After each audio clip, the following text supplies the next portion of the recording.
Hai guys, selamat datang di pengalaman horor.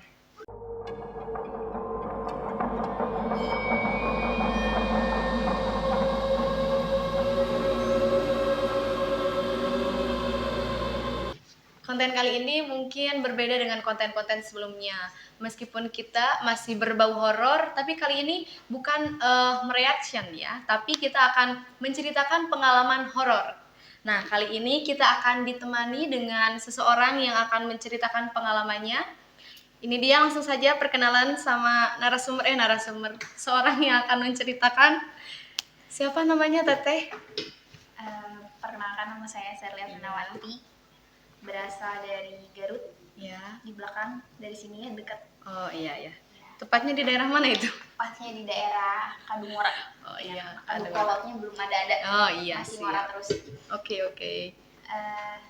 Terus gimana? Langsung aja lah. Langsung ada aja. cerita apa sih gitu? Jadi sebenarnya ceritanya ini bukan cerita pribadi, melainkan pengalaman ayah saya sendiri ya. Ya. Jadi waktu itu kan saya SD di Jawa Tengah kan. Jawa Tengah. Ya. Daerah mana itu Jawa Tengah? Di daerah sebut saja Kebumen. Ya, emang di situ sih. Iya. Sebenarnya.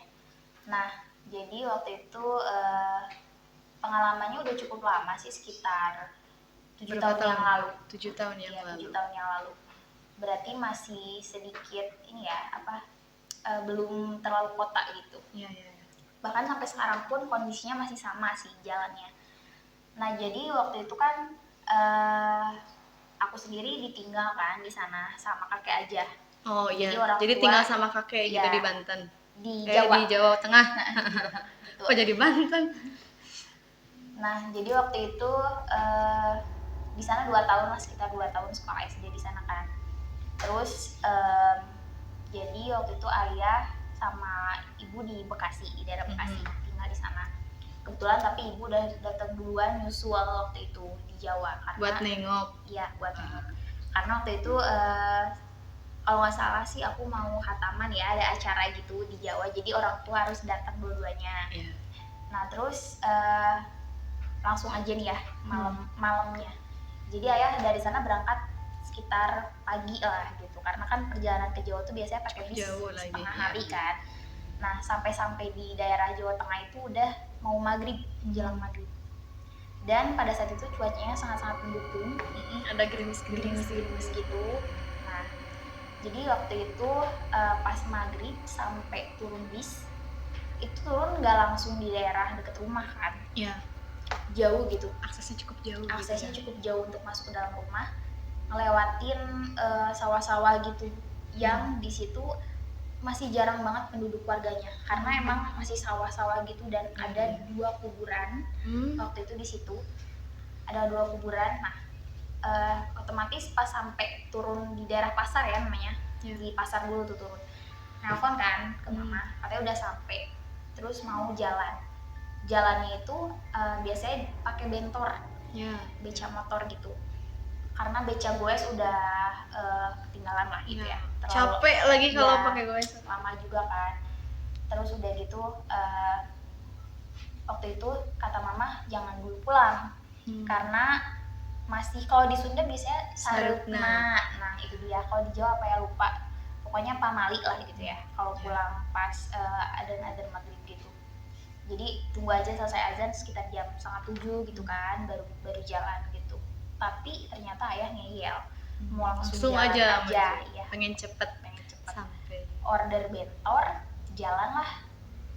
Terus ngelewatin satu kuburan yang pertama, namanya kuburan Keceme. Itu ada di sebelah kanan jalan kan, kalau dari sana.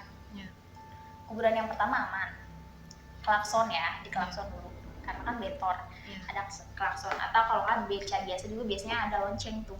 Jadi buat tanda kalau ada orang yang mau lewat, biar nggak tubrukan. Biar nggak tubrukan sama yang lainnya gitu. Nah, kuburan yang kedua, sebenarnya kuburan yang kedua ini lebih jauh sih posisinya sama jalan setapak gitu kan, lebih jauh sebenarnya. Tapi kejadiannya ada di kuburan yang kedua, yang malah lebih jauh ke jalan ya. Nah di kuburan yang kedua ini jadi yang pertama dengar itu bukan ayah saya sendiri, tapi yang si tukang becanya. Tukang becanya ini yang mendengar, katanya dia dengar suara orang manggil. Manggil apa tuh? kayak orang nangis gitu sih, Oh. orang nangis. Nah sama orang manggil, Mhm. terus bilanglah ke ayah saya, mas denger nggak, katanya. Kenapa pak, denger nggak itu, emang kenapa, ada yang manggil, katanya gitu kan. Oh gitu, coba ya mas dilihat dulu, kata dia.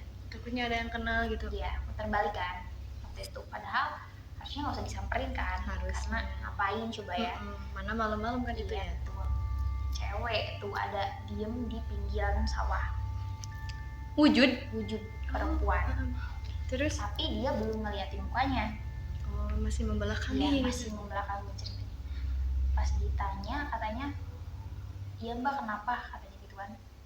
Itu ditanya sama siapa itu? Sama Tukang mas bengkel. becanya. Oh, iya. Iya.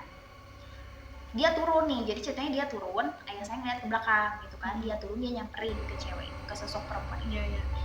Pas si sosok itu berdiri kayak gini, bukan berdiri, kayak apa ya, jadi wajahnya dari nunduk, terus dia ngeliat ke atas, langsung ketawa-ketawa. Kebayang gak sih ketawa? Ketawa-ketawa kayak yang Ya Allah, merinding. cekikikan gitu loh. Pokoknya kayak Ya Allah, lu merinding ya. kayak di film-film gitu lah intinya. Tapi itu benar-benar Nyata gitu ya. nyata real gitu. Dari situ langsung lari tukang becanya. Adik becanya diambil tuh. Enggak, becanya diambil, tapi dia didorong pertamanya kan kan bentor ya, harusnya dia nyalain mesinnya karena saking gugup dan paniknya. Jadi langsung didorong aja gitu, pas udah agak jauhan baru mas bukan orang, katanya gitu. Langsung Gila. tuh kan si mas ngapain disamperin, katanya kan.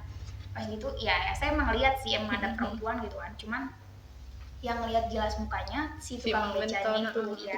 Pas sampai rumah langsung ketar-ketir tuh berdua ya kan, karena emang kebetulan si tukang becanya itu saudara jauh di situ, kenal juga sama orang tua. Jadi suruh mampir terus, nah disitulah diceritain di rumah, katanya kayak gitu kejadiannya. Tapi itu setelah kejadian itu si mas becanya gimana?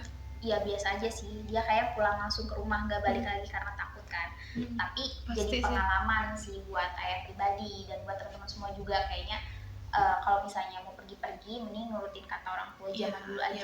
Karena soalnya kata pamali itu kita nggak boleh seenaknya ya. Benar, kenapa ada pamali, mungkin karena emang zaman dulunya emang itu nggak boleh gitu kan. Ada kejadian-kejadian tersendiri gitu ya, kita nggak tahu sebenarnya kayak apa gitu.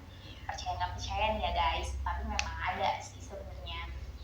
Nah, pengalaman pribadi aku sendiri ini ada lagi pengalaman ada. pribadi. Wow,